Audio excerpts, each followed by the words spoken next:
Assalamualaikum warahmatullahi wabarakatuh. Innal hamdalillah wa nastaghfiruh wa na'udzu billahi min sayyi'ati a'malina. May yahdihillahu fala mudilla lahu wa may yudlil fala hadiya lahu. Asyhadu an la ilaha illallah wa la syarika lahu wa asyhadu anna Muhammadan abduhu wa rasuluh. An-nabiyyu ba'da. Allahumma shalli wa sallim wa barik ala nabiyyina Muhammad wa ala alihi wa ashabihi ajma'in. Qala Allah ta'ala fi kitabihil karim, a'udzu billahi minasyaitonir rajim.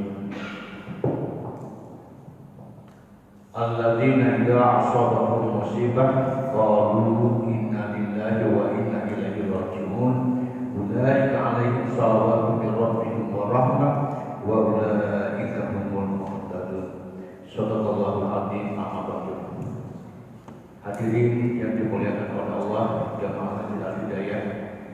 Alhamdulillah pada malam hari ini atau petang hari ini kita masih diperkenankan oleh Allah untuk bersama-sama mengaji kajian kitab Riyadhus Shalihin yang insyaallah pada malam hari ini alhamdulillah diasuh oleh Ustaz Abdul Rahman. Oleh sebab itu demi kelancaran dan demi mendapatkan ridho dari Allah Subhanahu wa taala, banyak kita buka pengajian ini dengan bacaan basmalah. Bismillahirrahmanirrahim. Dan untuk lebih efisiennya waktu, kami persilakan dan kami berikan kepada Al-Karam Ustaz Abdul Rahman, kepada beliau yang bersilakan. Bismillahirrahmanirrahim. Assalamualaikum warahmatullahi wabarakatuh. Alhamdulillahirabbil alamin. Wassalatu wassalamu ala anbiya wal mursalin wa ala alihi wa ashabihi wa man tabi'ahum bi ihsanin ila yaumiddin. Asyhadu an la ilaha illallah wahdahu la syarika lah wa asyhadu anna Muhammadan abduhu wa rasuluh. Ya ayyuhalladzina amanu taqullaha haqqa tuqatih wa la tamutunna illa wa antum muslimun. Ya ayyuhalladzina amanu taqullaha wa qulu qawlan sadida yuslih lakum a'malakum wa yaghfir lakum dhunubakum wa man yuti'illaha wa rasulahu faqad faza fawzan 'azima. Amma ba'd. Fa inna asdaqal hadithi kitabullah wa khairal hadi hadi Muhammadin sallallahu alaihi wasallam wa syarrul umur muhdatsatuha wa kullu muhdatsatin bid'ah wa kullu bid'atin dhalalah wa kullu dhalalatin finnar. Ikhwatul iman rahimani wa rahimakumullah. Bapak-bapak, ibu-ibu, jamaah majelis taklim yang semoga dimuliakan Allah Subhanahu wa taala. Pertama, mari kita panjatkan puji syukur kita kepada Allah yang mana pada malam hari ini kita dipertemukan kembali oleh Allah Ta'ala dalam kajian rutin kita setelah cukup lama kita berlibur dalam keadaan terpaksa. Mudah-mudahan pertemuan pada malam hari ini membawa kemaslahatan pada kita semua, baik maslahat dalam urusan dunia, terlebih maslahat dalam urusan akhirat. Dan kita berharap kepada Allah Subhanahu wa taala mudah-mudahan kaum muslimin dimanapun berada, mudah-mudahan dijaga oleh Allah Subhanahu wa taala. Kita berharap keluarga kita semuanya dan seluruh kaum muslimin diarahkan hati kita untuk senantiasa mencintai kebaikan dan semoga kita bisa istiqomah di atasnya. Amin. Bapak-bapak, ibu-ibu sekalian yang dimuliakan Allah, menindaklanjuti pembahasan kitab Riyadhus Shalihin sampai pada bab sabr, bab tentang kesabaran. Malam ini kita akan membahas tentang piagam penghargaan. Ya, kami istilahkan piagam penghargaan lissabirin, bagi orang-orang yang sabar. Kenapa diistilahkan ada piagam penghargaan? Piagam penghargaan itu adalah suatu penghormatan dari Allah Azza wa Jalla kepada hamba-hambanya yang sukses.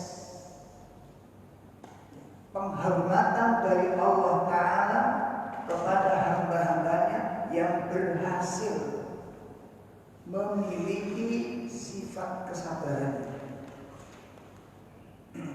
Itu diistilahkan ada satu penghormatan dari Allah, ada penghargaan yang Allah berikan kepada hamba-hambanya yang berhasil, yang sukses meniti jalan kesabaran. Kenapa diistilahkan ada suatu penghargaan?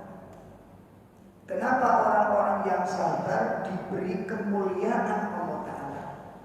Karena untuk meniti jalan yang sabar itu sangat sulit dan sangat berat.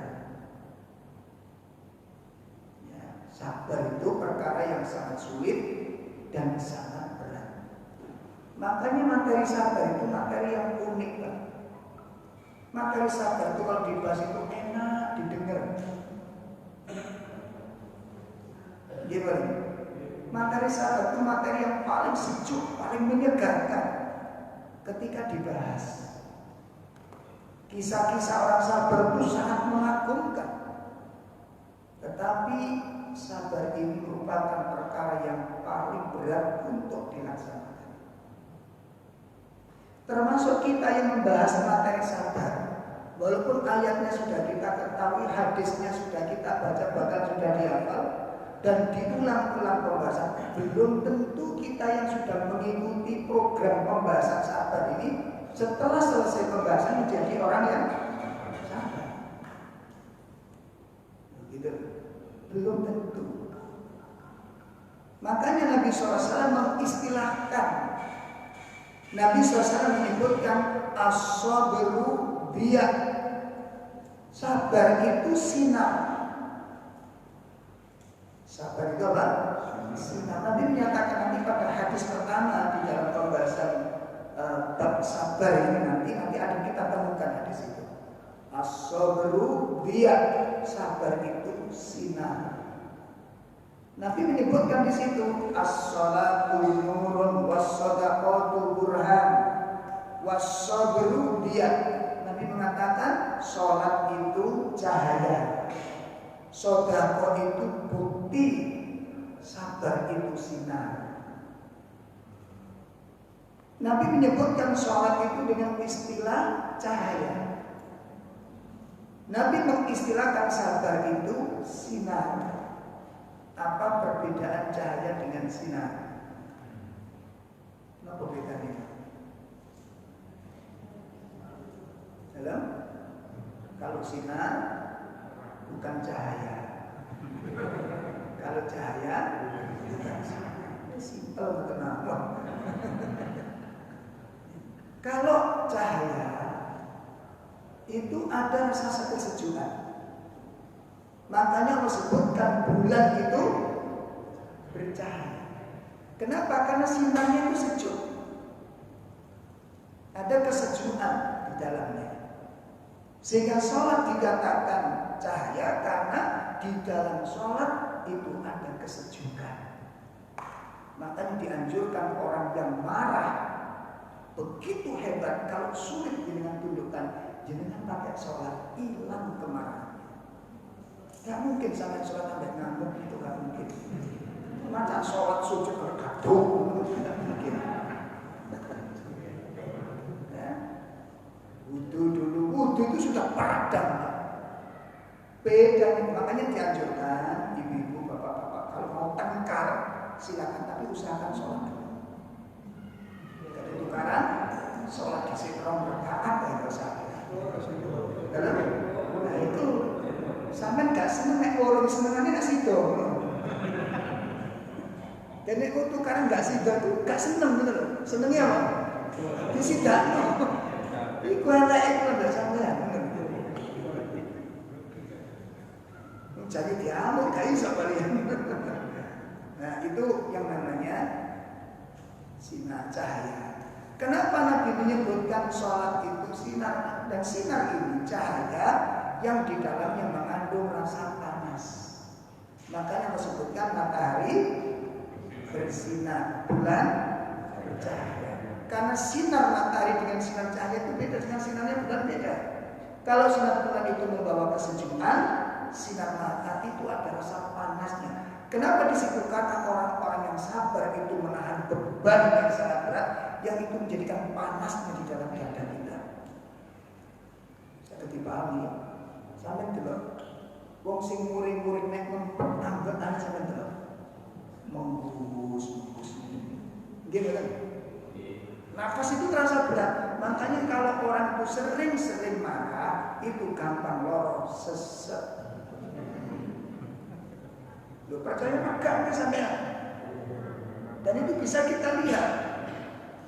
Diagnosa yang kita lihat bapak-bapak yang kena pengaruh penyakit-penyakit yang begitu mengerikan, emosional, itu rata-rata orangnya emosional. Rata-rata emosional. Nah, aku nek kuat ngempet, jebrote Pak, gampang stroke. Makanya supaya jenengan gak gampang stroke, ojo gampang. Tapi ibu, tolong barangkali punya suami yang gampang marah, materi hari ini aja diomong di sini. Lu kalau bujuni mulai, sama ini materi ini gampang stroke sampai dulu. Jangan dulu, ya. Nah makanya disinilah kenapa Allah memberikan penghargaan, karena sabar itu berat sabar. Sehingga orang-orang yang nanti mampu meniti jalan kesabaran. Mungkin nanti bisa dilihat di YouTube saya tentang jalan mendaki menuju sabar. Ini sudah kita kaji kemarin di pemerintah. Kenapa ada istilah jalan mendaki? Karena untuk menjadi sabar itu butuh apa? Butuh perjuangan, butuh pengorbanan untuk mendaki menjadi orang sabar. Yang namanya mendaki itu kan sengsara, paham ya? Mendaki itu sengsara, butuh tangkap, butuh keberanian, butuh pengorbanan, butuh waktu, butuh tahapan-tahapan. Ya. Butuh tahapan-tahapan. Makanya di situ Nabi SAW menyatakan al-hilmu bittahallum. Sifat sabar itu bisa diperoleh dengan membiasakan diri untuk bersabar. Al-hilmu bittahallumi. Kesabaran itu bisa diperoleh dengan cara apa? Membiasakan diri untuk bersabar. Maka tidak berlebihan ketika Allah memberikan penghargaan yang sangat mulia. Allah memberikan kemuliaan yang sangat mengagumkan bagi pemilik sifat kesabaran. Mari kita lihat apa penghargaan yang akan Allah berikan kepada orang-orang yang sabar. Apa? Yang pertama, ma'iyatullahi ma'as-sabirin. Ma'iyatullahi ma'as-sabirin. Ya, kebersamaan Allah dengan orang-orang yang sabar. Artinya apa? Orang-orang yang sabar mendapatkan ma'iyatullah. Orang-orang yang sabar mendapatkan ma'iyatullah, mendapatkan kebersamaan Allah dengannya.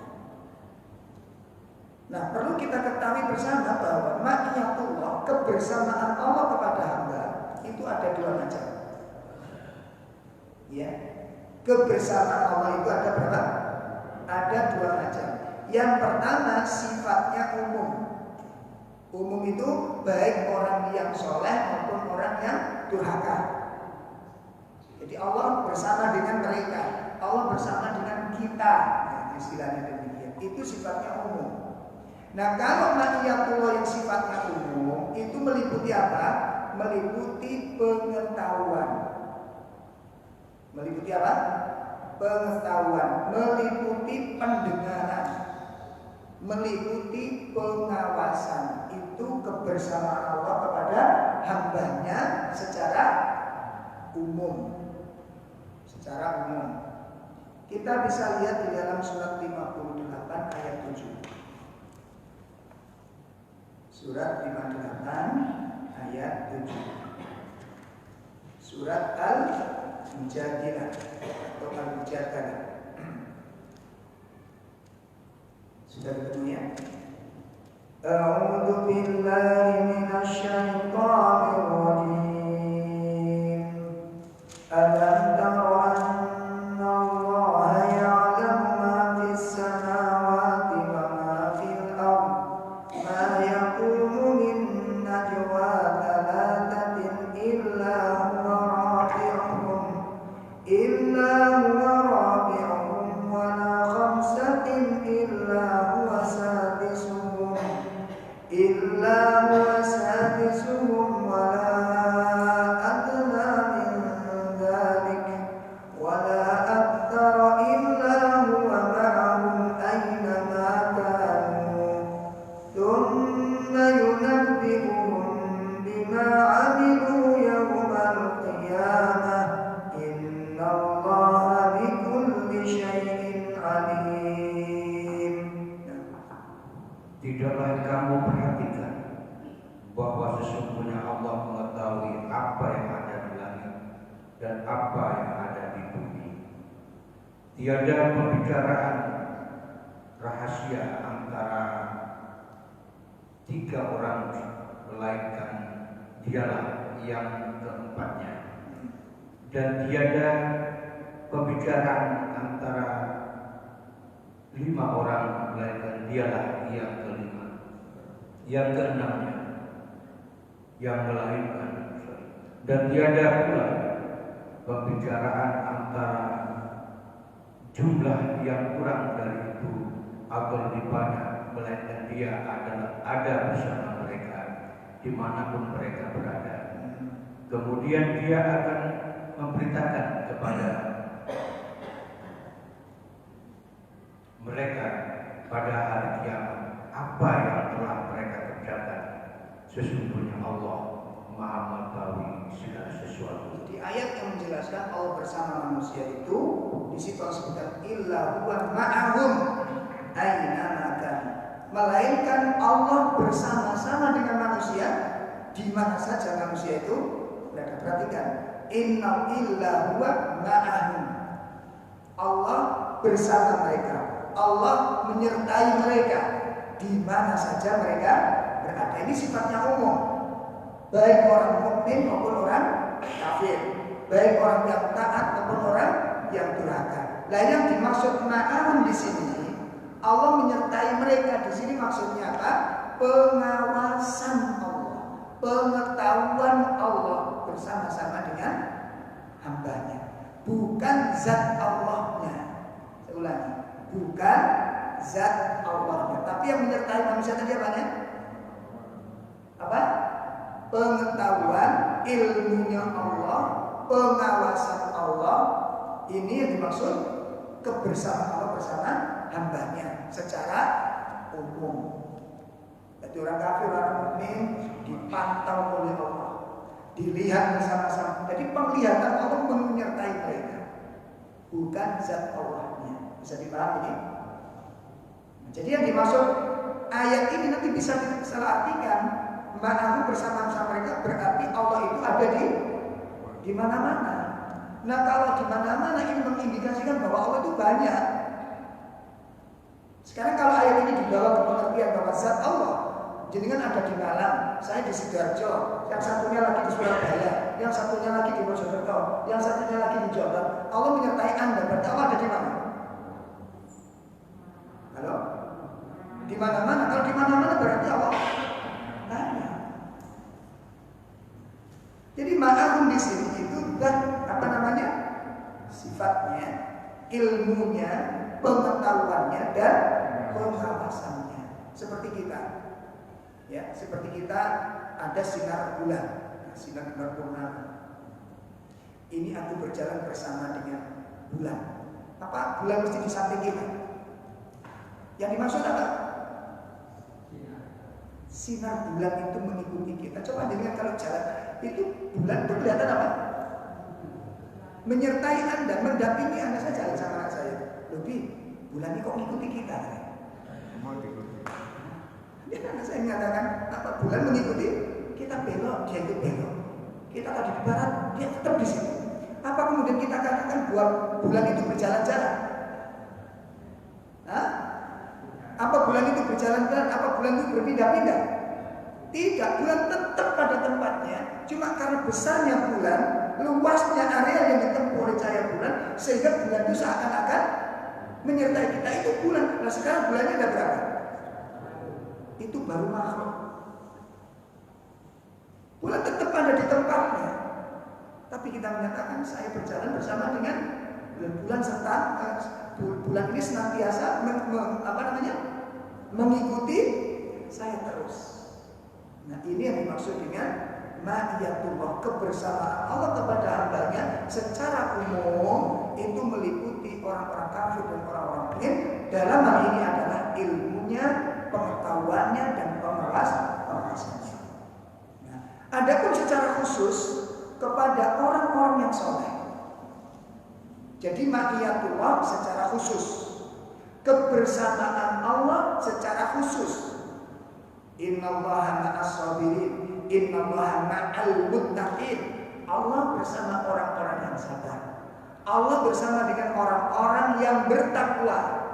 Yang bersama-sama ini apanya? Bukan zatnya, tetapi apa? Nasrullah, pertolongannya, perlindungannya, penjagaannya.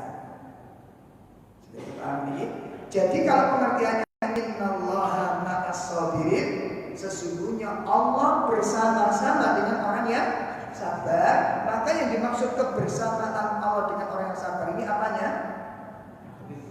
Perlindungannya, penjagaannya, pertolongannya. Artinya bahwa orang-orang yang sabar itu pasti diikuti dengan pertolongan-pertolongan Allah. Nah, ini yang pertama. Kenapa kok sampai demikian? Berarti orang yang sabar itu mendapat perhatian khusus. Benar. Benar. Orang yang sabar itu mendapatkan perhatian secara khusus dari Allah. Mendapatkan penjagaan secara khusus dari Allah Ta'ala. Mendapatkan perlindungan secara istimewa dari Allah Ta'ala. Innallaha ma'as sabirin.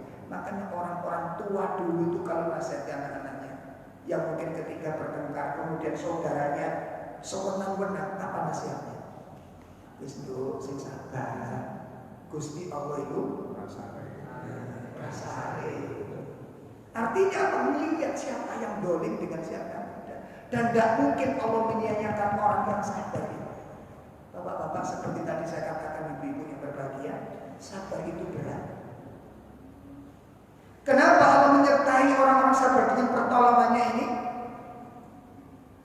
Kenapa Allah menyertai orang-orang yang sabar dengan rahmatnya, dengan perlindungan dan pembelaannya? Kenapa? Karena dia menahan diri dengan beban-beban itu karena ada perintah dari Allah. Coba bapak-bapak sinis ngaji, yang sudah ngaji dan ilmu sudah masuk. Kalau dulu sebelum ngaji itu gampang ngeplokan, gampang numplekan panganan, muring-muring sekot ditumplek, muring-muring dandang tidak.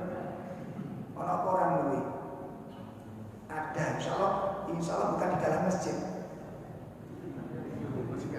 Soalnya kita dandangin. Ya, saya yakin ketika ilmu itu sudah menyentuh, berubah. Saya dapat informasi dari ibu, alhamdulillah Ustaz, sekarang suami sudah mengaji, walaupun baca Quran masih pakai perkut, tapi perubahannya sudah luar biasa. Ya bersyukur Ibu kalau demikian. Mungkin Ustaz dulu sebelum ngaji itu Ustaz, Masya Allah, nek muring-muring itu sing wajan, penceng, sing dandang, cemer, sing layak, remek, itu sudah tradisi. Sekarang sudah nggak pernah begitu. Berarti sudah ada apa? Pertanyaannya, ngempet gak ngeplok itu berat memepet. Bagi orang-orang yang sudah terbiasa pelampiasan, kalau marah mukul, kalau marah teriak, kalau marah caci maki. Untuk menghilangkan caci makian ketika marah itu butuh perjuangan. Butuh perjuangan enggak? Butuh perjuangan. Kalau orang biasa marah, mencaci maki, menghujat, teriak demikian, untuk bisa menjadi reda, diam itu gak gampang. Gak gampang. Dan itu pertahanan luar biasa, ngempet itu luar biasa. Makanya kadang-kadang anak ibu takut, Ustaz sampai kapan saya harus sabar? Jawabnya sih nanti. Malah ada yang SMS itu sebelum ada WA, Ustaz mohon nasihatnya. Kira-kira apa yang Ustaz sarankan kepada saya? Saya punya problem ini, bla bla bla bla bla. Ada 3 lembar. Ditulis di buku 3 lembar bermasalah. Berat memang. Saya baru ulangi satu murojaah lagi apa masalahnya. Nah, kemudian setelah 3 lembar di SMS, datang SMS berikutnya yang keempat. Apa nasihat Ustaz? Belum saya jawab, masih mendalami masalahnya ini. Langsung ada SMS yang kelima. Apa Ustaz nyuruh sabar? Akhirnya kasih dong. Kasih dong SMS, boten sido. Ya. Kenapa ujung-ujungnya orang ditebak? Dan itu tidak mudah. Coba bapak-bapak punya istri doyan kultus, doyan utang. Nek dikandani, coba jenengan bisa bertahan, itu luar biasa. Lah kok ada yang manas-manasi kan kadang-kadang Ustaz, cuma dari koyo itu buah. Kan kadang-kadang kan begitu. Kadang-kadang sing lanang sabar tonggone sing mboten sabar. Loh, bener apa enggak saya ngomong ini? Betul apa enggak? Atau kalau ada suami yang istrinya tuh luar biasa bertahan. Suka mukul, gampang marah, nek ngomong itu teriak-teriak, saya mesti ngerti kabeh, dan nek tukang itu gak kenal waktu.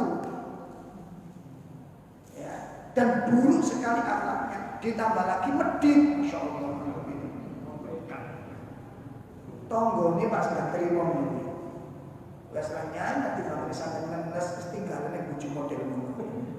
Nek aku loh nanti gak dibujunya. Sing manas-manas itu ngomong kuwi. Lho nggih mboten. Kadang-kadang sing wedok itu sabar, tonggone sing mboten kuat. Itu. Makanya ini menunjukkan apa? Sabar itu berat. Nah, kalau sudah kita lihat ada seorang istri yang menahan diri demikian, dia tetap setia kepada istri suaminya, tetap mendampinginya dengan penuh kepahitan-kepahitan. Mungkinkah orang seperti ini dibiarkan terlantar oleh Allah? Mungkinkah? Atau anak-anak yang harus merawat orang tuanya, yang sakit-sakitan, yang gampang marah, gampang tersinggung, dan suka mengundang-undang dan tidak menampakkan kebaikan anak, ngempet membuat. Nah coba, kalau kita bisa bertahan tetap setia dengan orang tua, tetap merawatnya, tetap melayaninya, tetap memenuhi kewajibannya, dan memenuhi hak-hak orang tuanya, ini beban. Dan kalau orang berhasil mendapatkan itu, nggak mungkin ditelantarkan Allah. Inilah balasannya.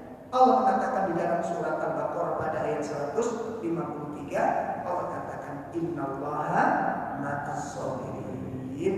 Sesungguhnya Allah bersama dengan orang-orang yang sabar. Nah, kebersamaan Allah yang dimaksud tadi apa? Kalau untuk orang sabar apa tadi? Pertolongannya, perlindungannya, penjagaan. Makanya kalau bapak-bapak, ya barangkali kita punya saudara lalu kita sewenang-wenang dengan saudara kita, kok saudara kita dibijui dulure kok nganut, jenengan jangan merasa ancam. Anda terancam. Bukan saudara Anda, saudara. Wis nek ngene Mas, aku timbangane kelangan dulur, mending kelangan harta. Wis nek sampean berminat untuk mengambil hak waris, sampean ambil hak apa? Aku ikhlas. Nek dulur sampean ngalah, jenengan terancam. Paham? Paham? Orang yang sewenang-wenang itu tidak akan bertahan lama dalam kesewenangannya. Ini janji Allah. Boleh percaya, boleh tidak. Tidak percaya coba. Bila enak kan? Ustaz yang gedah, terus cobaan dolimo. Kita lihat berapa kekuatan Anda. Itu janji Allah di dalam Al-Quran. Kedoliman tidak akan dibiarkan oleh Allah. Keluar dari dunia dalam keadaan santai, pasti disiksa oleh Allah sebelum kematiannya. Saya nggak percaya. Coba. Nggak bisa nada. Silakan dolim. Dolimi orang yang bisa Anda dolimi. Paling 1 kali 2 kali Anda bisa bertahan, sukses dalam kedoliman. Tapi tidak akan dibiarkan selamat oleh Allah. Jangan lihat gambaran sejarah. Ada nggak orang-orang yang dolim di muka bumi ini dibiarkan selamat oleh Allah keluar dari dunia? Ada apa enggak? Yang namanya Fir'aun, dikdayanya kayak apa? Kekuasaannya luar biasa, hancur sebelum kematiannya. Dia harus mendapatkan penderitaan itu. Karena dolim itu membuat orang lain menderita. Suami mendolimi istri, hati-hati. Hati-hati. Kalau suami selingkuh, mabuk, judi, bakhil, keras, istri kok tetap setia, suami terancam. Jangan merasa aman. Aku gak betul-betul. Gak betul-betul. Saya gak percaya. Mumok sampean. Piro kekuatan wong kula mbek menungso ae. Wong kulit kita ini tipis, daging kita ini tipis, mudah sakit kulit kita ini. Kok cik sungguhnya kula bisa. Kadang-kadang orang seperti ini kan ketika dalam puncak kejayaannya. Betul ya? Bahkan Masya Allah ini ada kasus, ada bapak-bapak selingkuh, seluruh selingkuhannya diceritakan kepada istrinya. Aku punya pacar ini, aku sudah hubungan dengan ini, fotonya dijejer di hadapan, gak sakit gak istrinya melihat begitu. Iki rai gede bukan begini. Berarti rai gede kan? Dan kalau sekarang sukses dia dalam puncak-puncak kejayaan dia, hartanya mengalir, usahanya lancar. Siapa yang mengatur alam ini?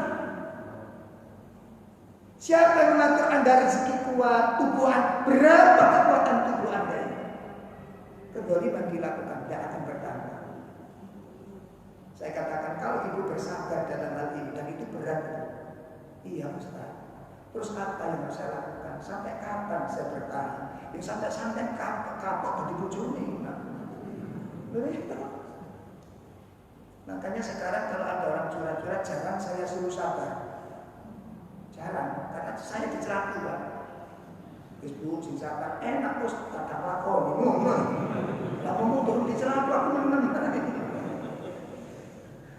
Masya Allah, makanya sholat sabar itu merupakan perkara yang berat. Makanya kalau ada orang sukses bisa menjalani kehidupan itu dengan bagus, ya bisa bertahan dengan kewajibannya dengan penuh beban-beban tadi itu, tidak mungkin dibiarkan Allah kasih penghargaan. Apa bentuk penghargaan Allah yang pertama? Innallaha ma'as-sabirin. Allah akan menyertakan pertolongannya kepadanya. Allah akan mendampingi dengan penjagaannya. Allah akan mengirimkan rahmatnya.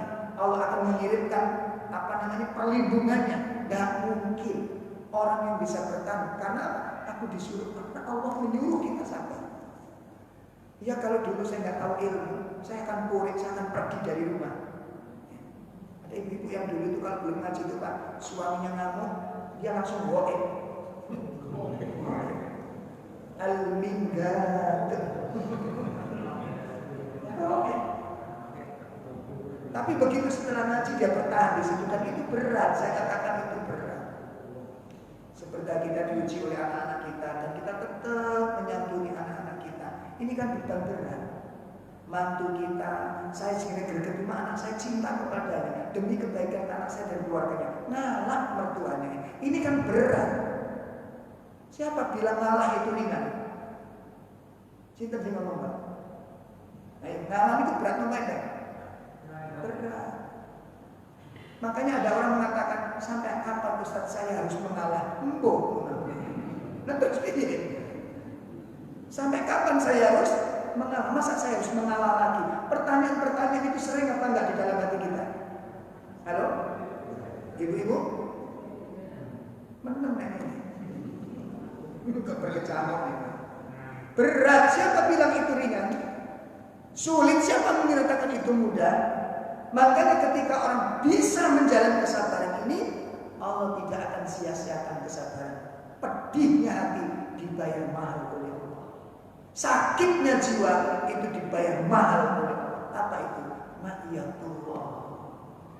Layak orang yang sabar mendapatkan penjagaan, layak orang yang sabar mendapatkan rahmat. Karena memang ternyata untuk bertahan menjadi orang sabar itu membutuhkan pengorbanan dan perjuangan yang sangat berat.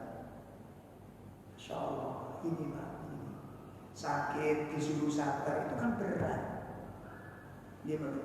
Namun seolah kalau sambatan boleh, cuma tidak boleh berlebihan.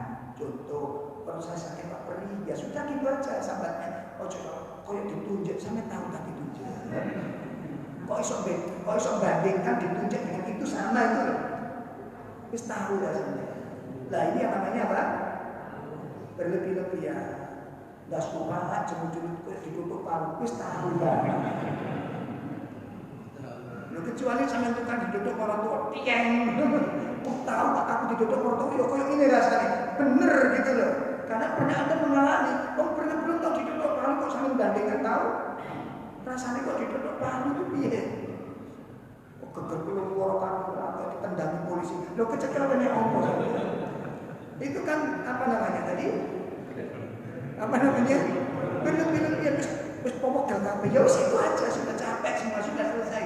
Ditendang polisi kok dijejek habis sih. Terus sampe itu tahu tak dijejek habis sih gitu. Ini kan ngarang dengan gitu. Sakit ya sakit sudah, perih ya perih gitu. Kulit itu Pak, sampai diguyang bayi kayak tahu tak saya. Diguyang ujuk semua. Dan kecuali sama tahu diguyang kopi yang ujuk sampean itu tahu keroncotan tahu gitu. Ya enggak pernah kok. Dikatakan ini berlebih-lebihan, sudah capek-capek, tidak bisa berlebih-lebihan dan itu tidak dilarang gitu loh. Tidak dilarang. Tapi kalau kemudian Anda bisa bertahan, tidak harus bercerita berlebih-lebihan, itu luar biasa. Menyembunyikan rasa sakit, perhatikan itu, menyembunyikan rasa sakit, ya, dan bersabar atas sakit. Ikhlas terhadap peristiwa itu bukan persoalan mudah. Dan kalau orang bisa demikian, tidak mungkin dibiarkan. Karena Allah melihat, Allah mengawasi, Allah menyimak dan mendengarkan perkataan-perkataannya. Masya Allah. Dan Allah menyaksikan kesabaran dia. Dia menyatakan apa? Saya sabar ini karena Al-Quran menyuruh dan Allah dengar kalimat itu. Saya sabar itu karena ilmu menyuruh saya harus sabar. Tidak boleh putus asa. Dan Allah saksikan kesabarannya itu. Maka tidak berlebih-lebihan ketika Allah berikan penghargaan kepadanya. Makanya tolong siapapun yang punya masalah, siapapun yang punya problem, kita punya masalah apa enggak? Kita punya problem apa enggak? Memang sudah terlihat dari wajahnya. Bahwa yang ngaji hari ini adalah orang-orang yang bermasalah. Saya nggak ada orang yang bebas dari masalah, nggak ada ceritanya orang yang bebas dari persoalan. Orang lihat kita anteng, orang lihat kita kina-kina, orang lihat kita santai. Padahal kita menyimpan beban-beban yang sangat berat dan orang lain tidak tahu ini perjuangan yang luar biasa. Bertahan dari sifat itu tidak mungkin disia-siakan oleh Allah. Ini yang pertama, mulia sekali. Allah menyertai mereka, rahmat Allah, anugerah Allah, keutamaan Allah. Allah limpahkan kepada orang-orang yang sabar. Yang pertama. Yang kedua, apa keistimewaan? Apa penghargaan yang Allah berikan kepada orang yang sabar? Yang kedua adalah mahabbatullahi lis-sabirin. Kecintaan Allah akan Allah berikan kepada orang-orang yang sabar.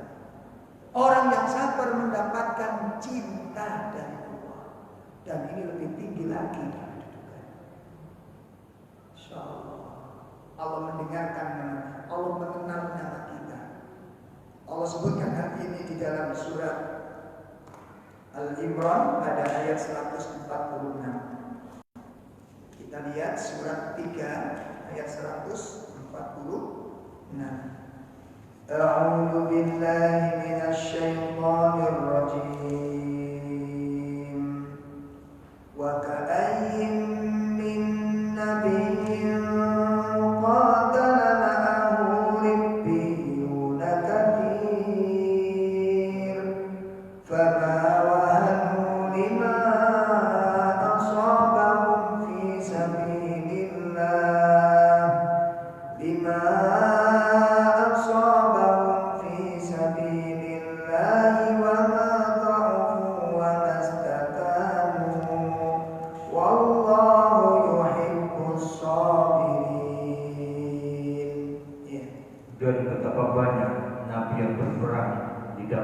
sejumlah besar dari pengikutnya yang bertakwa. Mereka tidak menjadi lemah karena bencana yang menimpanya di jalan Allah. Tidak patah semangat dan tidak pula menyerah kepada musuh. Dan Allah mencintai orang-orang yang bersabar. Mahabbatullah. Allah mencintai orang-orang yang sabar. Allah gambarkan di sini potret, gambaran perjalanan para nabi dan para pengikutnya yang setia. Perhatikan, para nabi dan pengikutnya yang setia. Ini luar biasa, apalagi kalau di zaman akhir ini. Kita nggak pernah ketemu dengan nabi, nggak pernah melihat wajahnya, nggak pernah dengar suaranya, tapi meyakini risalahnya. Dan kemudian kita amalkan dan bersabar di atasnya. Insya Allah kita mudah-mudahan kita termasuk di dalam ayat ini. Kita tekun jalankan sunnahnya walaupun caci makian sampai kepada kita. Kita mencintai sunnahnya, kita amalkan syariatnya, kita ikuti jejaknya, kita percayai berita-berita yang sampai kepada kita darinya. Ini persoalan yang sangat luar biasa. Dan ini yang kita pertahankan, dan kita tidak pernah mengeluh, kita tidak pernah merasa rendah, kita tidak merasa hina, kita tidak merasa lemah, kita tidak putus asa untuk mengikuti jejaknya dan menunggu pertolongan Allah Ta'ala. Allah katakan, innallaha yuhibbus shabirin. Allah mencintai orang-orang yang sabar. Wallahu yuhibbus shabirin. Bagaimana tidak Allah mencintai? Karena orang itu, Allah itu kagum. Orang itu dicaci, orang itu dihina, orang itu dicela, tetapi dia tetap istiqomah di atas kebaikan dan kebenaran yang dia yakini. Dia bawa itu panji-panji kebenaran. Dia hidupkan dalam kehidupan sunnah-sunnah nabinya. Dicela di saat orang-orang mencela sunnah tersebut. Ini kan luar biasa. Ya, ini luar biasa. Kalau para sahabat yang bertahan, kalau sahabat itu yang bersabar, itu hal yang makruh. Nabi ada di sekitarnya, Nabi ada di sampingnya. Ayat turun pada saat itu. Tapi di zaman kita sekarang ini menakjubkan sekali. Makanya tidak berlebihan ketika Allah melimpahkan cintanya kepada orang-orang tersebut. Dan ini luar biasa. Sungguh karunia yang tiada tara yang kita dapatkan dari orang-orang yang bersabar di atas sunnah Nabi SAW. Mengamalkan sunnah itu gak gampang.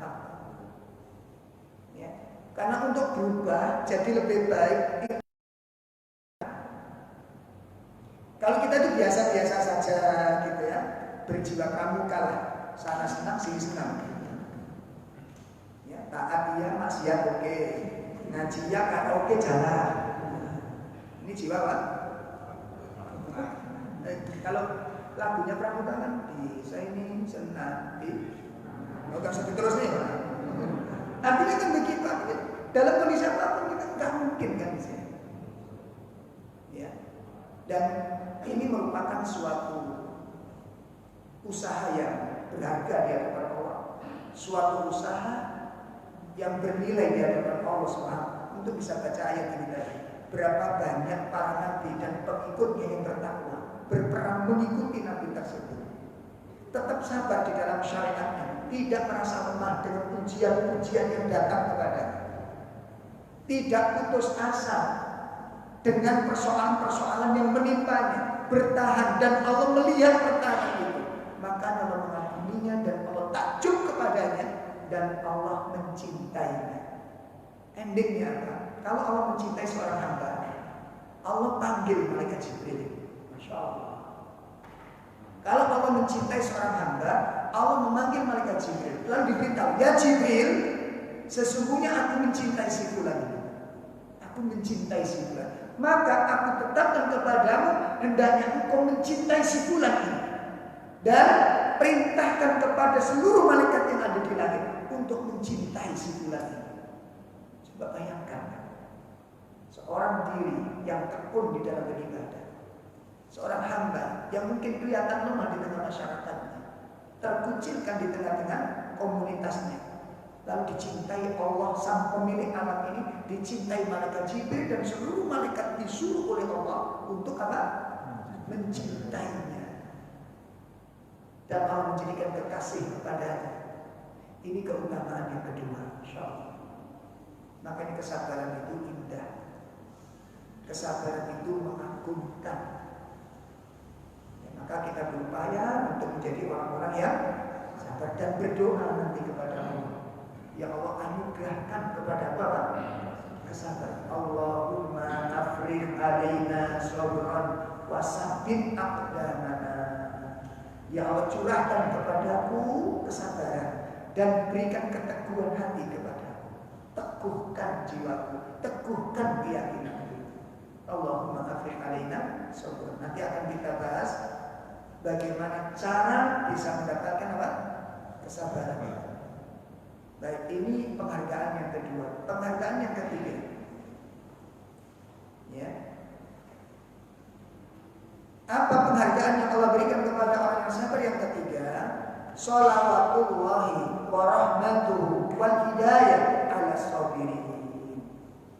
Rahmat Allah, sholawat dari Allah, dan hidayah Allah anugerahkan kepada orang-orang sabar. Berlipat-lipat, berlapis-lapis, bertingkat-tingkat, berganda-ganda kemuliaan yang Allah anugerahkan kepada orang yang sabar.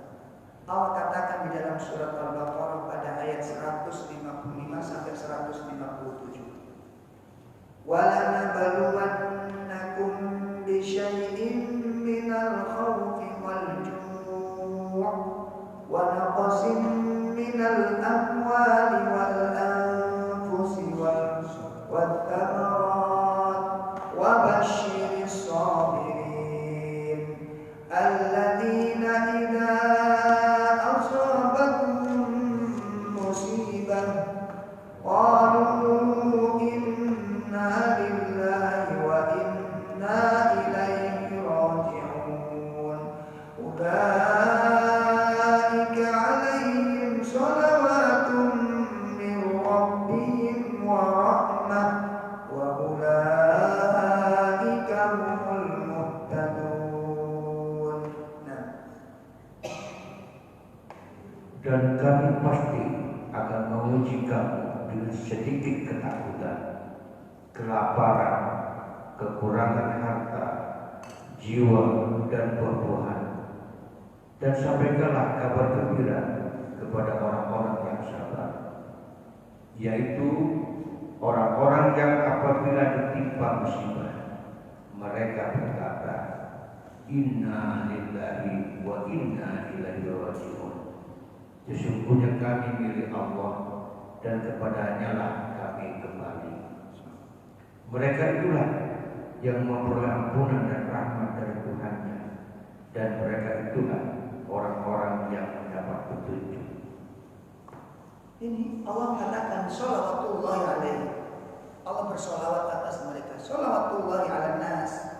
Sholawat Allah kepada manusia itu berupa pujian-pujian Allah kepada manusia. Jadi yang dikatakan sholawatullah itu sholawat Allah kepada hambanya itu apa? Pujian-pujian. Dan pujian Allah itu nggak cukup cuma pujian semata. Ya, nggak cukup pujian semata. Pujian Allah itu merupakan anugerah yang luar biasa. Coba jenengan bandingkan, jenengan renungkan, ya, jenengan renungkan. Allah zat pemilik alam ini, penguasa alam ini, ya, raja dari penguasa alam ini, penggenggam seluruh alam, pencipta seluruh alam ini, memuji hambanya. Ini merupakan ta'zim, penghormatan dan pemuliaan yang sangat luar biasa. Lah kalau Allah Subhanahu wa taala memuji hambanya, apa malaikat-malaikat tidak ikut memujinya? Apakah makhluk-makhluk yang ada di langit, yang ada di bumi, atau ada yang di antara langit dengan bumi berdiam diri tidak memujinya, sedangkan Rabbul Alamin memujinya? Tidak mungkin. Berarti orang yang dipuji oleh Allah Subhanahu wa taala, maka mereka pun mendapatkan apa? Pujian-pujian dari seluruh makhluk yang ada di langit dan di bumi ini.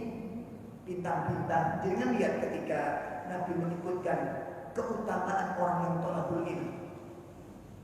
Bukan cuma malaikat yang bersolawat atasnya, bukan cuma malaikat yang beristighfar untuknya. Ternyata apa? Diikuti dengan semut-semut yang ada di lubang. Berapa miliar itu? Coba jenengan renungkan ketika berangkat taklim ke masjid. Jenengan bisa bayangkan berapa jumlah semut dan jenis semut itu, berapa miliar jumlahnya. Semuanya beristighfar dan bersolawat memohonkan rahmat untuk orang yang berangkat di dalam thalabul ilm. Bergemuruh yang namanya langit itu dipenuhi dengan zikirnya para malaikat. Untuk siapa? Thalabul ilm. Orang yang berangkat dalam rangka mencari, itu bergemuruh yang namanya langit. Bertasbihnya para malaikat, bergemuruh alam ini, beristighfarnya semut-semut yang di lubang. Apa cukup sampai di sana? Tidak. Sampai ikan-ikan yang ada di lautan. Masya Allah, berapa miliar. Makanya dengan supaya nanti semangat ngajinya nggak melihat jauh, sudah. Nanti kalau sudah berangkat itu bayangkan keistimewaannya, nggak ada jarak jauh itu sudah. Semuanya menjadi dekat karena ingin mendapatkan kemuliaan. La haula wala quwata illa billah. Dan itu semuanya Allah berikan kepada siapa? Hambanya yang bersabar. Kenapa sabar? Itu berat. Sabar itu berat. Ya, ngaji, menekuni masjid, sabar rambut masjid dengan seluk-beluknya tentunya, dengan pernik-pernik masalahnya. Kumpul bareng orang banyak dan tetap istiqomah itu nggak gampang. Kumpul dengan banyak orang terus bisa istiqomah di atas itu nggak gampang. Gimana? Kenapa kok nggak gampang? Karena kumpul banyak orang itu otomatis konsekuensinya kudu siap menerima segala bentuk kekurangan yang ada pada diri kita masing-masing. Kumpul banyak ini bukan gampang, Pak. Ono sing gampang cekungen, ono sing gampang wahing, ono sing gampang watuk. Lho gimana? Kumpul banyak orang itu, ono sing omongnya akeh nih karena kerjane kuwi ono. Nek usul itu paling banter, nek protes paling cerdas, nek amal paling bulet. Ini krono setiap masyarakat itu. Ada benar? Enggak usah keras-keras. Coba jenengan lihat di kalangan RT. Coba jenengan bisa nggak RT sopoai cocok bagi kita? Iso nggak sebenarnya? Makanya kalau bilang RT royokan nggak gelem apa?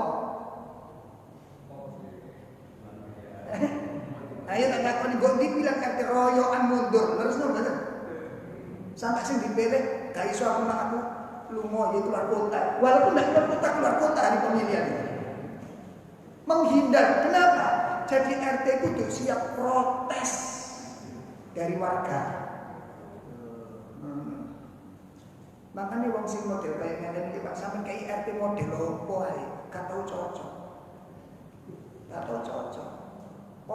protes artinya ganti ndak 10 pun diprotes 10 kali.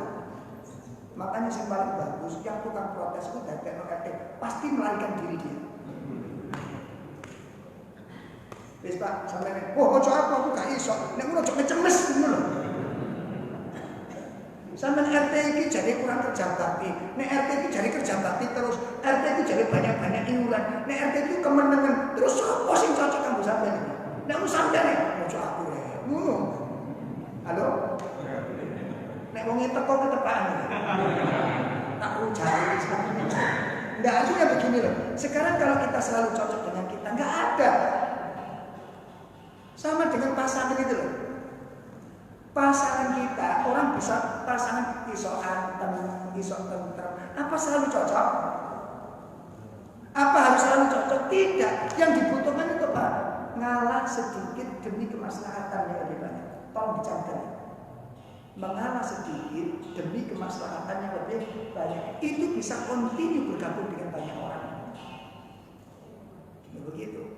Saya alhamdulillah, Pak. Saya alhamdulillah ya diberi kelapangan ulama dari RT sampai selalu cocok di mata saya. Nanti untuk kurangi ya ditembel. Nah kita warga itu yang nembel kekurangannya. Kecuali kalau ada malaikat datang ke sini nggak apa. Aku nyalonkan aku malaikat mau. Datang ke sini nyalonkan RT kenapa? Nggak cocok cabut namanya. Nah, saya kumpulkan data-data ini teman-teman yang janda-janda muda, itu janda-janda. Iya, saya punya data-datanya. Yang ada yang pesen monggo. Saya disantel kan itu saya tanya 90%, tolong diperhatikan, 90% orang bercerai itu alasannya tidak cocok. Terus tiba-tiba begitu selesai sharing, jarak beberapa bulan dia konsultasi. Ini saya menikah, loh sudah nikah ini kata si cocok. Memang semuanya kalau belum jadi itu selalu cocok memang. Sama dengan orang yang tidak, yang Anda cerai dulu itu, ketika belum jadi cocok kenapa? Kenapa Anda nikahi? Karena cocok. Lalu kenapa kok dicerai? Bukan sebenarnya. Terus kalau Anda ingin mencari yang cocok, berapa kali Anda harus menikah?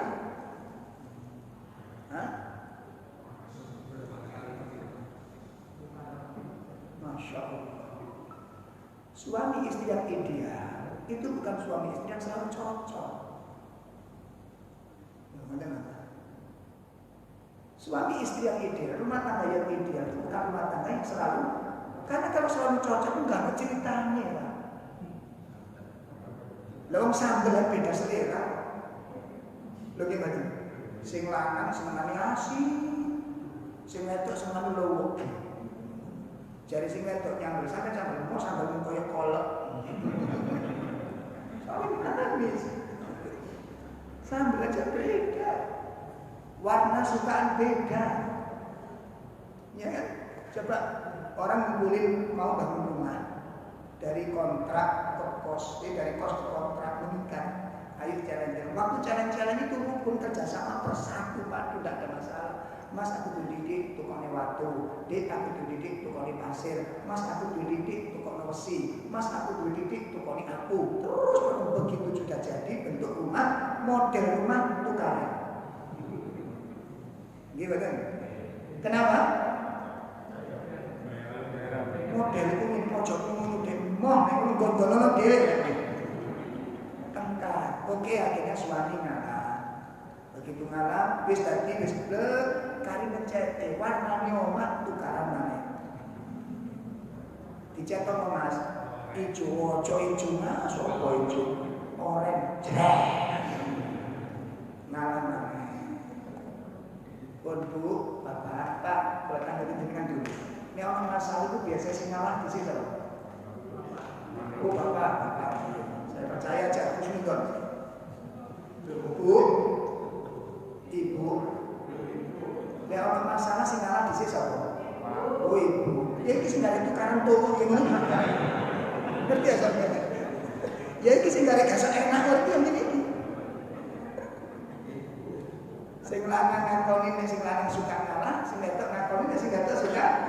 Sak bener ini kan berarti gak tukaran yang padha kalah. Halo? Berarti gak jujur. Dan ucapan Anda itu jujur berarti gak ada masalah karena laki-laki dan istrinya sama-sama saling mengalah. Mestinya gak tahu tukaran, tapi kenyataannya nah itu masih gak jujur ini berarti. Nggih betul. Sing lanang ditakoni Pak, ana masalah sing kalah bapak-bapak ustaz ya saya percaya. Nanti husnudon aja. Ibu takoni ana masalah jadi ibu sing ngalah. Berarti kan gak tahu tukaran soalnya padahal. Tapi kenyataannya kan gak masalah ini. Insyaallah. Lho ngoten iki Pak. Bisa menerima kekurangan, bertahan sedikit demi kemaslahatan yang luas, ini pengorbanan. Sama dengan usul ketika Pak, saya usul besok dibuatkan ini Pak, bahkan apa namanya ini penutup jalan ini Pak, supaya nanti Mas kalau penutup jalan itu fungsinya cuma sedikit. Ini kan ada crash nanti.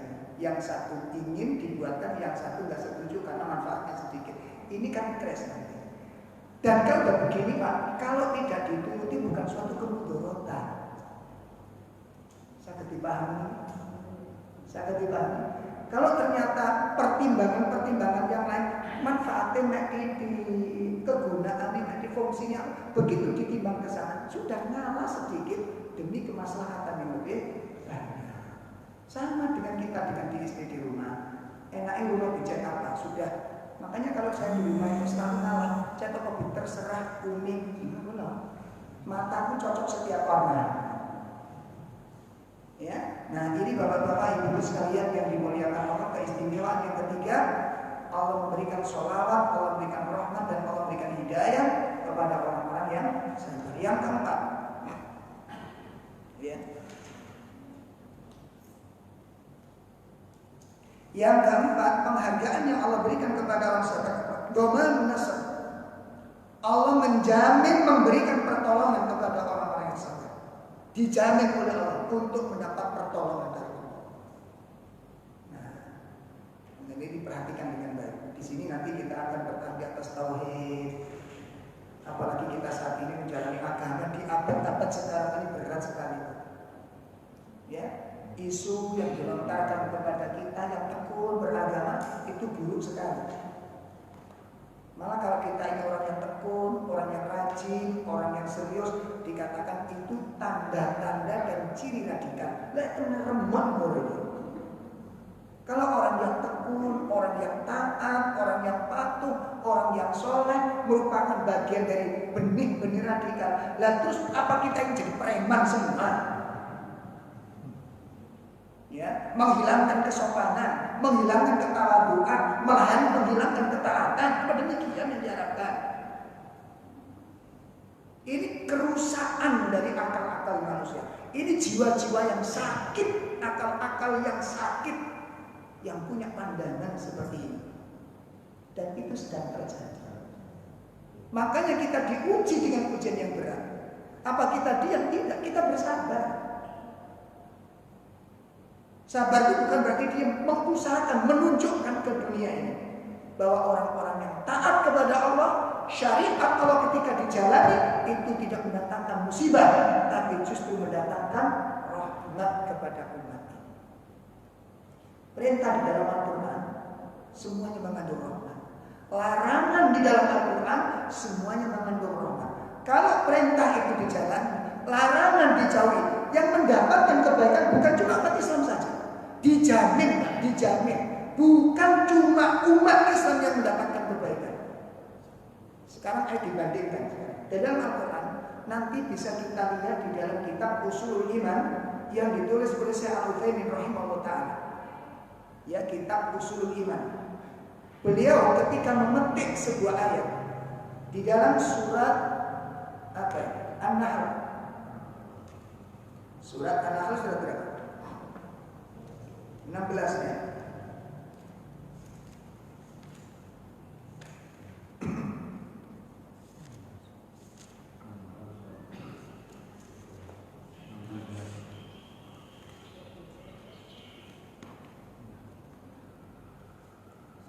Surat An-Nahl ayat berapa itu mengatakan innallaha ya'muru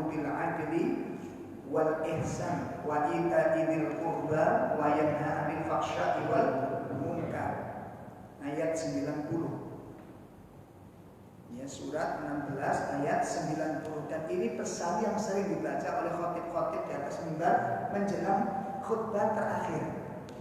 Ya, ini sering kita dengarkan pesan ini.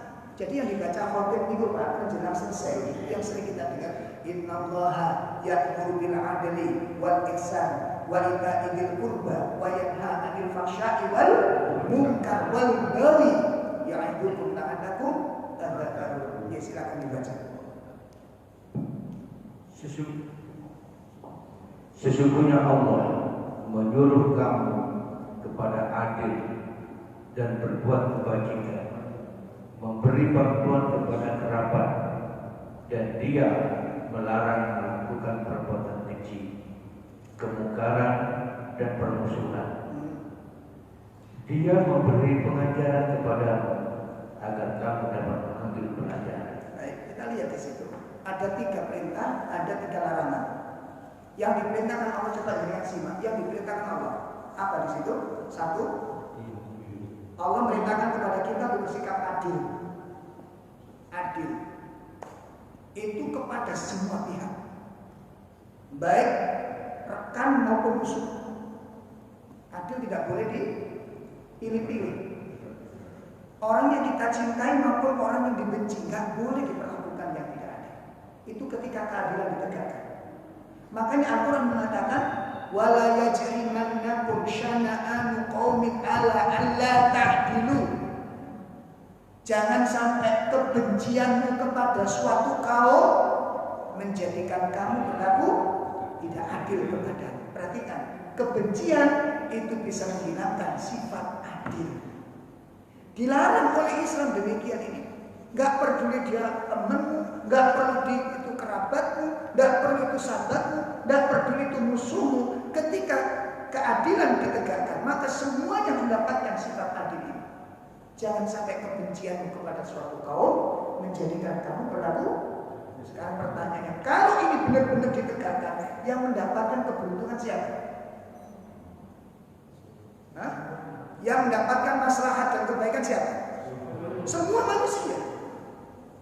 Dan itu sudah terlaksana dan pernah dilaksanakan oleh Nabi dan Umar Khulafaur Rasyidin menegakkan ayat ini dengan benar. Tidak peduli orang Muslim, orang kafir, ketika dia benar dia akan dimenangkan di dalam pengadilan Islam.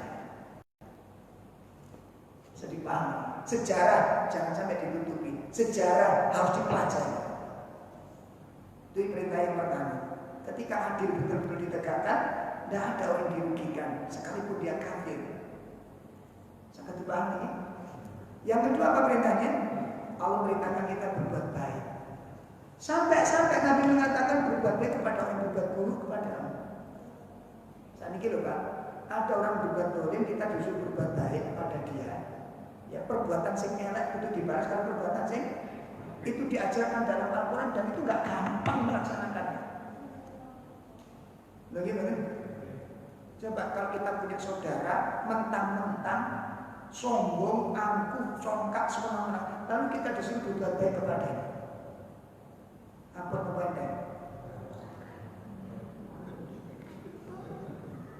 Tadi ngomongin dengan dia apa? Ya Allah, loh ini diperintahkan di dalam Islam. Adapun kalau nanti ada perlawanan harus kita lawan, itu ada mekanismenya. Berarti orang-orang kafir sudah keterlaluan. Coba jenengan perhatikan dalam Islam itu kita diperintahkan berbuat baik kepada manusia. Sampai kebaikan ini Pak tidak boleh mendolimi sekecil apapun, menyakiti sekedar, namun sekedar tergoresnya kulit manusia tanpa sebab, ini berat di dalam Islam. Tak boleh. Yakin. Tapi pesan nanti bisa dilihat di dalam kitab Riyadhus Shalihin bab kemuliaan seorang muslim. Itu Nabi mewanti-wanti apabila ada seorang muslim lewat di tengah jalan. Di sini ada orang banyak kumpul di masjid atau di pasar. Lalu dia lewat di tengah jalan itu sambil membawa anak panah. Apa pesan Rasulullah? Dia hendaknya sembunyikan ujung anak panah itu. Kalau tidak bisa, hendaknya dia pegang ujungnya dengan telapak tangannya, supaya ujung tombak ini tidak melukai kulit orang-orang. Melukai kulit dengan luka yang ringan tidak diperbolehkan oleh Islam. Kalau ini ditegakkan, siapa yang mendapat keuntungan? Semua manusia. Tidak boleh. Nah, terus dari mana dari celah mana orang-orang mencari? Makanya begitu ada tuduhan, Allah tampakkan peristiwa. Allah bukan tampakkan peristiwa, langsung dijawab oleh Allah. Kemarin dituduh bahwa orang-orang hafal Quran yang suka ke masjid, food blocking, penampilan yang sopan itu benih-benih teroris, benar-benar radikal. Ternyata begitu ada acara hafal Quran, ternyata terjadi keradikalan. Siapa yang radikal? Allah tampakkan satu peristiwa di sana. Ya Allah. Perintah yang ketiga apa? Wa ita'idil qurba, dan memerintahkan kita memberi kepada kerabat-kerabat kita. Perhatian, silaturahim tidak boleh putus silaturahim. Makanya kalau dibandingkan nanti antara perintah dengan larangan luar biasa, Pak. Coba saya tes sekarang. Satu, Allah perintahkan tauhid, Allah melarang syirik. Allah perintahkan tauhid, Allah melarang syirik. Jadi kan bandingkan. Kenapa kok dilarang syirik? Syirik itu melemahkan jiwa. Syirik itu menghinakan seseorang. Karena orang yang syirik itu menghambakan diri kepada benda, bersandar kepada benda. Yang namanya benda itu lemah. Seperti kita bersandar kepada jimat, bergantung kepada jimat. Selamat dari awak diri tergantung jimat. Lalu jimat itu sing gawe menungso. Halo? Lah kok sampe gak bergantung kalau sing jimat ae bisa? Halo? Sakit dipahami? Satu, Allah perintahkan jujur, Allah larang dusta. Jangan lihat ya. Jangan lihat, Allah perintahkan jujur, Allah larang dusta. Tiga, Allah perintahkan amanah, Allah larang khianat. Jangan lihat antara perintah dengan larangan. Allah perintahkan menepati janji, Allah larang mengingkari janji. Ya Allah. Allah perintahkan kita berbuat berbakti pada orang tua, Allah melarang durhaka. Yang kelima, Allah perintahkan kita berbuat baik, memuliakan tetangga, Allah melarang menyakiti tetangga. Subhanallah. Allah perintahkan para pedagang untuk tidak bersumpah dengan sumpah palsu dan memberi kebaikan kepada pembeli. Allah melarang curang.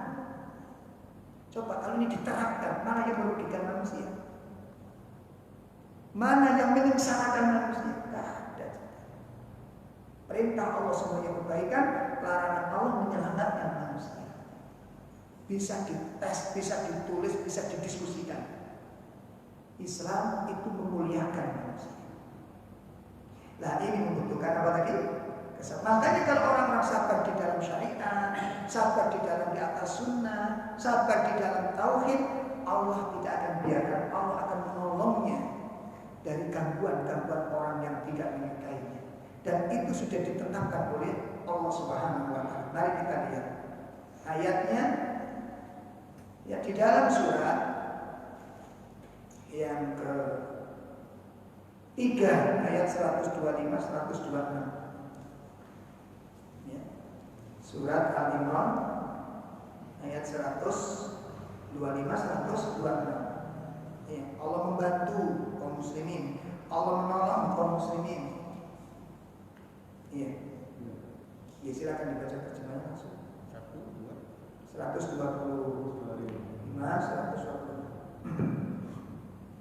dan Allah tidak menjadikan pemberian bala bantuan itu melainkan kabar gembira bagi kemenangan, dan agar hatimu tenang karenanya, dan tidak ada kemenangan itu selain dari Allah yang Maha Perkasa dan Maha Bijaksana. Allah menolong kamu dalam perang Badar, dan memberi bantuan adalah untuk membinasakan segolongan orang kafir atau untuk menjadikan mereka hina sehingga mereka kembali tanpa memperoleh apa-apapun. Allah sebutkan di dalam ayat 125 di 120 lima bala'in tasbiru wa tattaqu wa yatuqu min fawrin hadha yumdidukum rabbukum bi khamsati alafin minal malaikati musawwimin. 125 surat Al-Imran. Allah katakan apa? Ya cukup. Jika kamu bersabar dan bertakwa ketika mereka datang menyerang kamu dengan tiba-tiba, ya, niscaya Allah menolongmu dengan 5.000 malaikat yang memakai tanda. Ini perjanjian Allah. Makanya kita lihat, pertanyaannya kalau kita sekarang untuk memenangkan Islam, untuk menguatkan Islam harus punya pasukan, harus punya kedudukan, harus punya jabatan. Ini pendapat yang kurang tepat. Sehingga nanti kalau harus punya pasukan, kita harus, kalau harus punya jabatan, harus berebut jabatan. Ini enggak benar. Bukan dilarang untuk menjabat, bukan dilarang punya pasukan. Tapi kalau itu orientasinya, ini kekeliruan. Bisa dipahami? Jumlah yang banyak tidak menjamin itu akan menjadikan kemenangan. Perang Hunain itu orang Islam jauh lebih banyak daripada orang musyrik. Tapi kenyataan dalam peperangan, dalam perang Hunain itu berantakan umat Islam dan dikalahkan dengan kekalahan yang sangat besar oleh orang-orang kafir. Perang Badar, kita lihat. Perang Badar. Jumlah orang Islam sedikit, jumlah orang kafir luar biasa. Mereka kerahkan kekuatan yang besar. Mereka miliki senjata-senjata yang luar biasa. Pengalaman di dalam perang dimiliki orang kafir. Tapi kenyataan ketika berperang, siapa yang menang? Orang-orang muslim. Pertolongan dari Allah Subhanahu wa taala. Nah, timbul pertanyaan begini, Pak. Kalau umat Islam tidak punya pasukan, nggak punya kekuasaan, bisa nggak mengalahkan kekuasaan yang boleh? Nah, gimana pertanyaannya? Bisa nggak menang kaum muslim tanpa pasukan, tanpa kekuasaan? Wah, kalau kita dikuasai, kalau kita nggak punya, ini seakan-akan kita kekalahan. Pertanyaannya begini. Nabi Nuh punya pasukan nggak? Punya kekuasaan? Ketika berperang melawan orang-orang kafir, siapa yang menang? Nabi Nuh. Yang mengalahkan Nabi Nuh bukan? Bukan siapa? Allah Subhanahu. Nabi Ibrahim melawan Namrud. Nabi Ibrahim melawan Namrud. Nabi Ibrahim punya pasukan? Punya pasukan? Punya kekuasaan? Ketika perang, siapa yang kalah? Nabi Ibrahim. Nabi Ibrahim dibelenggu, kalah, dipenjara, dikuasai. Tapi yang menang siapa? Yang menang siapa? Yang hancur siapa? Namrud. Siapa yang menghancurkan Namrud? Bukan Nabi Ibrahim. Nabi Musa ketika perang, siapa yang dikejar-kejar? Nabi Musa. Nabi Musa yang dikejar-kejar. Pasukannya sedikit, Pak. Dan tidak punya kekuasaan Nabi Musa. Tapi kita lihat akhir dalam peperangan, siapa yang menang? Siapa yang hancur? Lalu yang menghancurkan Firaun siapa? Sangat dipahami. Lalu kenapa kok mereka mendapatkan pertolongan? Karena mereka sabar di atas tauhid, ditolong oleh Allah Ta'ala. Ditolong oleh Allah. Saya merasakan betul ketika kita mendakwakan sunnah ini. Cacian, hujatan, celaan, cemoohan, fitnah, tuduhan keji ditimpakan kepada dakwah sunnah ini. Luar biasa dan serem-serem, Pak. Musim teroris kita kata teroris. Iya, apalagi saya pakai jenggot, celana saya jingkrang, istri saya pakai cadar, pas dengan orang yang ditanggapi. Ternyata yang ngebom itu ciri-cirinya sama dengan saya gitu. Makanya begitu saya belanja langsung jadi pembeli istimewa. Dikawal satpam saya. Ini musim teroris itu. Subhanallah. Sampai akhirnya teman-teman saking ingin selamat dari tuduhan itu, sampai teman-teman yang bercadar bikin spanduk itu tulisan, kalau Anda merasa aman, rangkullah aku, peluklah aku. Sampai ada yang begitu kan? Saking ingin menunjukkan kami bukan teroris, kami membenci teroris, ajaran kami menolak gerakan teroris. Tapi ternyata kita tidak selamat dari tuduhan-tuduhan teroris itu. Dan subhanallah pernyataan tuduhan-tuduhan itu sama sekali tidak menghentikan dakwah. dakwah semakin luas, dakwah semakin orang apa betulkah aja. Ternyata begitu kita ngaji ke kita, ternyata justru kita diperintahkan untuk menjaga keselamatan umat ini. Kita diperintahkan untuk menjaga keamanan negara ini, bukan mengancam negara. Baru terbuka mata manusia. Makanya kajian nggak bisa dibendung, walaupun orang-orang tidak menyukainya. Pengajian ini tidak bisa dihentikan oleh apapun. Seperti dakwahnya para nabi, nggak pernah bisa dihentikan oleh apapun. Karena dakwah ini menuju Allah. Dakwah mengajak kepada manusia untuk bertauhid kepada Allah. Dakwah ini mengajak manusia untuk beribadah, bukan berorganisasi, bukan menyusun kekuatan untuk melawan, bukan. Tapi untuk mengabdikan manusia ini kepada Allah Subhanahu wa taala, menjernihkan kesyirikan supaya menghamba kepada Allah, bukan kepentingan hawa nafsu, bukan kepentingan kekuasaan, bukan kepentingan ekonomi, tapi untuk kepentingan Allah Subhanahu wa taala. Menyatukan hati manusia, bukan untuk berpecah belah, menyatukan hati kaum muslimin. Makanya tidak boleh kolot dengan madhab, itu ajaran Ahlussunnah. Tidak boleh ta'assub kepada kelompok, itu ajaran Ahlussunnah. Makanya nggak bisa dipilih. Sampai dipahami dikit. Makanya Allah menolong, itu janji Allah.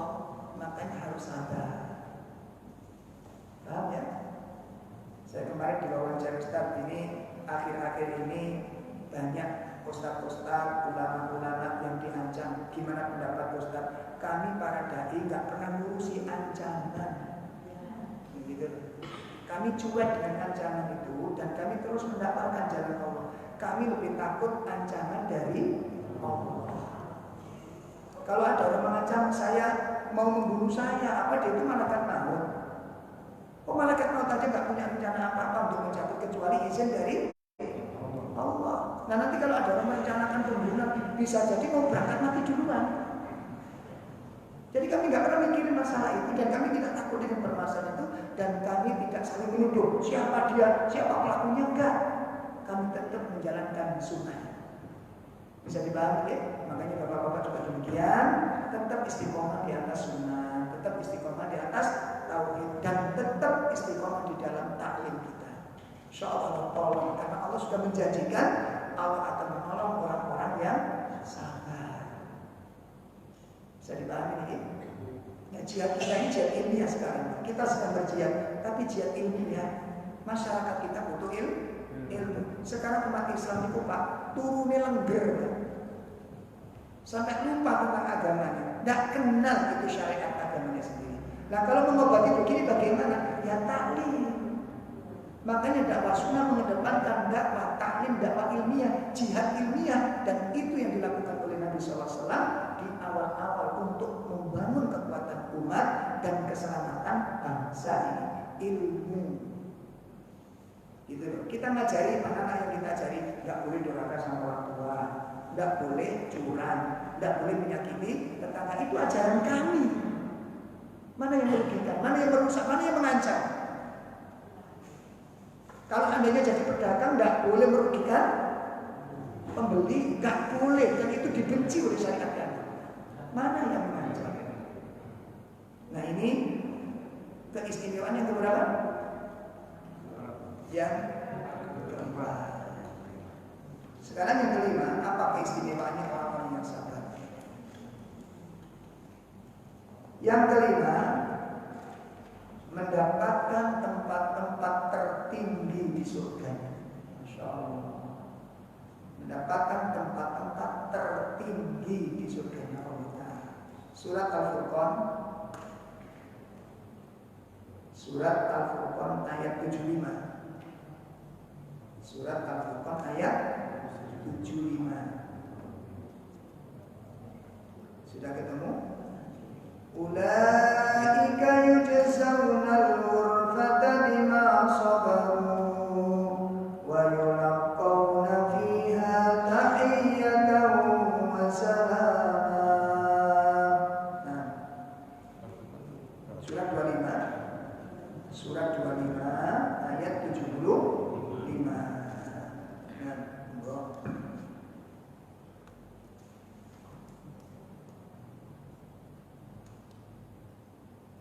Dia Ibrahim berkata, ayat 75 ayat surat 25.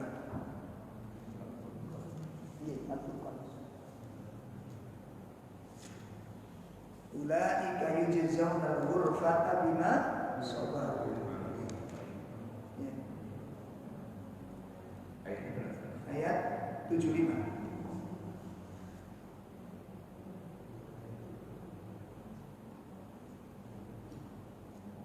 Mereka itu akan diberikan balasan dengan tempat yang tinggi dalam surga atas kesabaran mereka, dan di sana mereka akan disambut dengan penghormatan dan salam. Mereka akan mendapatkan tempat-tempat tertinggi di surga. Kenapa? Bima sabaru, disebabkan karena apa? Kesabaran mereka. Nah, dan mereka disambut dengan penghormatan dan ucapan-ucapan selamat sebagai penghargaan dan penghormatan kepada mereka. Yang terakhir, yang keenam, akan mendapatkan penjagaan dari tipu daya musuh-musuhnya. Oh, ini loh. Makanya kita harus tenang, nggak usah khawatir. Kalau ada orang punya rencana buruk, ada orang punya niat tidak baik, orang punya tipu daya, orang punya makar, nanti Allah yang membuat makar. Orang mukmin tidak diperintahkan untuk membuat tipu daya. Orang mukmin tidak diperintahkan untuk membuat makar. Tujuan-tujuan keji, tipu, siat, busuk tidak dibenarkan dalam Islam. Lalu bagaimana menghadapi tipu daya ini? Hasbunallahu wa ni'mal wakil. Yang kedua, yang apa namanya? Wa makaru wa makarallah. Orang-orang kafir membuat tipu daya, orang-orang munafik membuat makar yang keji. Wa makaru wa makarallah, dan Allah juga membuat tipu daya. Wallahu khairul makirin. Silakan punya rencana, silakan punya agenda, silakan punya program yang tersusun, yang rapi, yang jitu, tapi tetap penentunya adalah Allah. Penentunya adalah Allah. Ayatnya mana yang menjamin terhadap barang tersebut? Kita lihat di dalam surat Al-Imran ayat 120. Surat Al-Imran ayat 120. Ini supaya kita tegar di atas sunnah. Ya, gak ada khawatir, gak usah cemas, gak usah takut. Iya. Surat 3 120, silakan. Jika kamu memperoleh kebaikan, niscaya mereka bersedih hati. Tetapi jika kamu tertimpa bencana, mereka bergembira karenanya. Jika kamu bersabar dan bertakwa, tipu daya mereka tidak akan menyusahkan kamu sedikit pun. Sungguh Allah Maha meliputi segala apa yang mereka kerjakan. Allah katakan wa in tasbiru wa tattaqu. Jika kamu tetap bersabar di atas syariat Allah dan tetap bertakwa kepada Allah, apa kata Allah? La yadurrukum kaiduhum syai'an.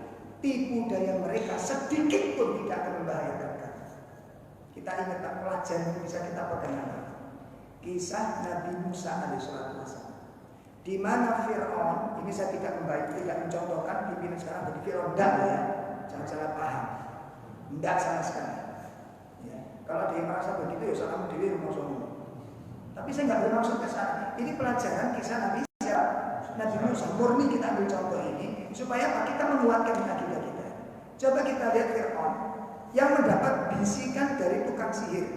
Yang katanya sakti, bisa melihat tentang yang gaib, memiliki kekuatan yang sangat luar biasa.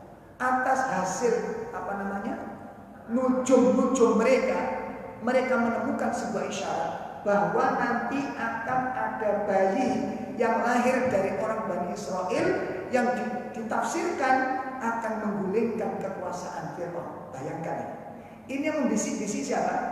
Tukang sihirnya, tukang tenungnya, tukang nujumnya, yang katanya sakti mandraguna, yang bisa melihat sesuatu yang tidak terlihat oleh manusia, yang mengetahui tentang yang gaib katanya demikian, bisa membisikkan kepada Fir'aun akan ada bayi yang lahir dari kalangan Bani Israel yang nantinya akan menggulingkan kekuasaan Fir'aun.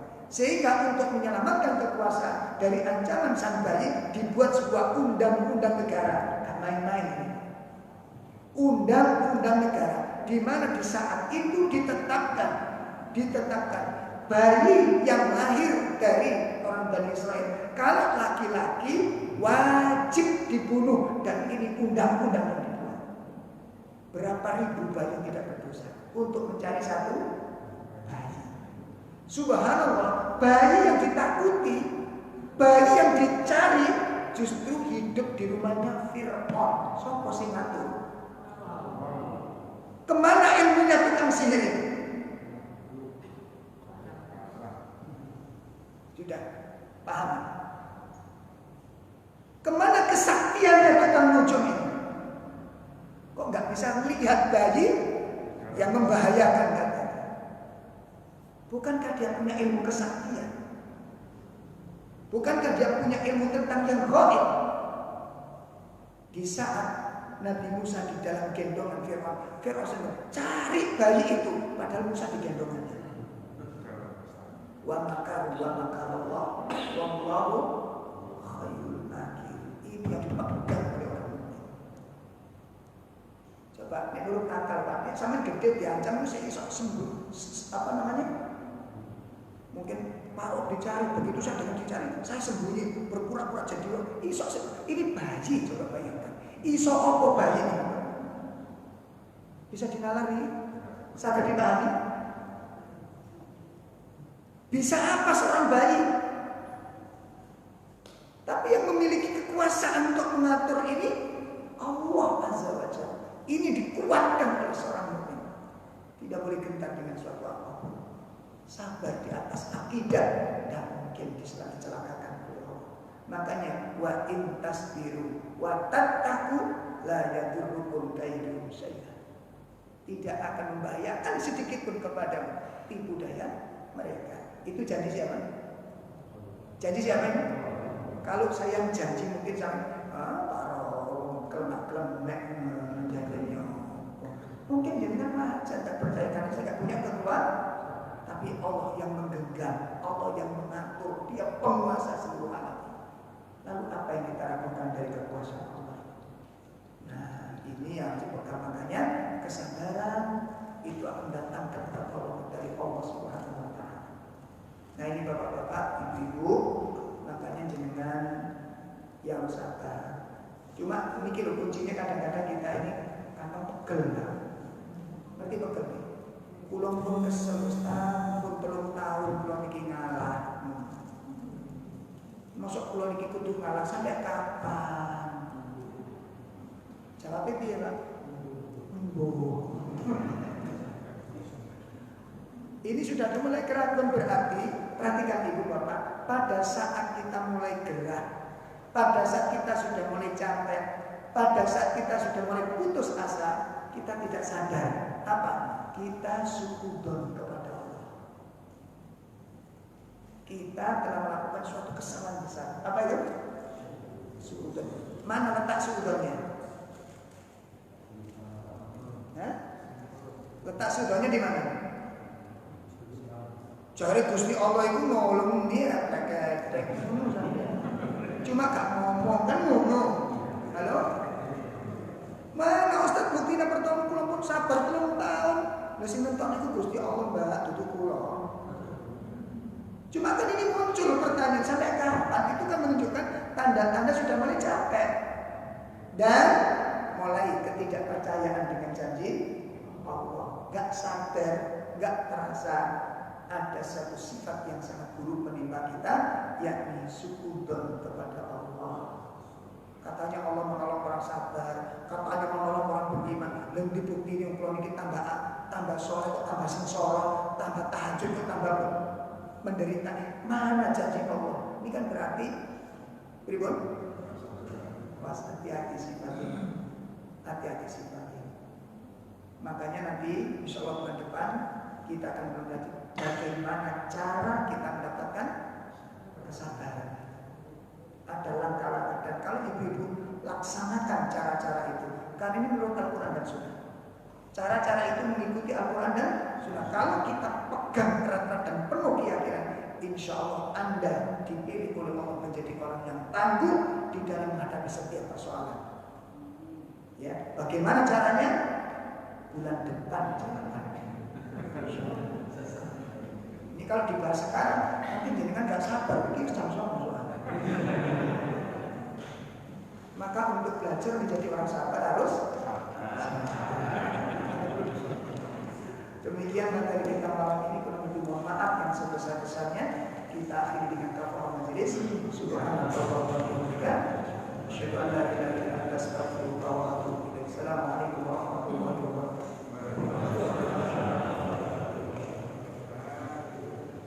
Para jemaah yang dimuliakan oleh Allah, demikianlah pengajian